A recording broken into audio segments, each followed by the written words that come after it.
Before starting up After Effects, reset preferences. Hold down Shift, Option and Command on a Mac, or Shift, Control, Alt on a PC.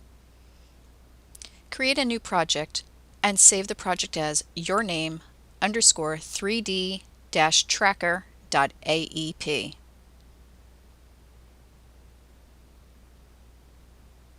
Import greenscreenbillboard.mov.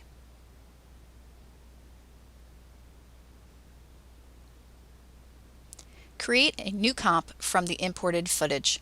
Rename the comp billboard-comp.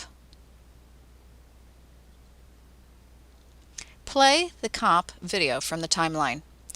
It's a slow pan for about 10 seconds, 22 frames, and it's drop frame.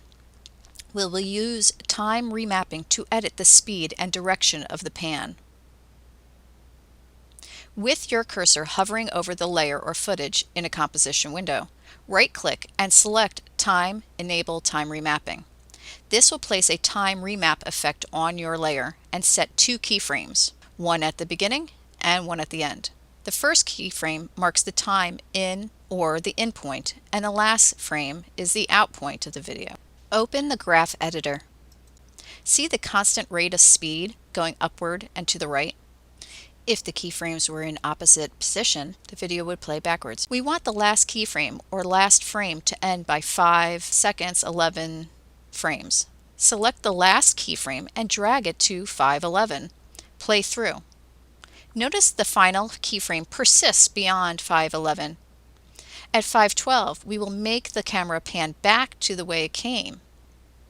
Look at the graph editor and see how there's no upward vector beyond 5:11 to indicate speed. Leave the graph editor. This is essentially how you create a freeze frame. To time remap and play the footage in reverse, copy the first keyframe and paste it at the end of the timeline. Play through. The transition to reverse is abrupt. Open the graph editor. Go to the mid-timeline keyframe. Select Easy Ease by either right-clicking or clicking on the Easy Ease button at the bottom of the graph editor. Adjust the Bezier handles. The footage will lag in RAM preview, but give you a moment to play through. Make necessary adjustments. Save your work.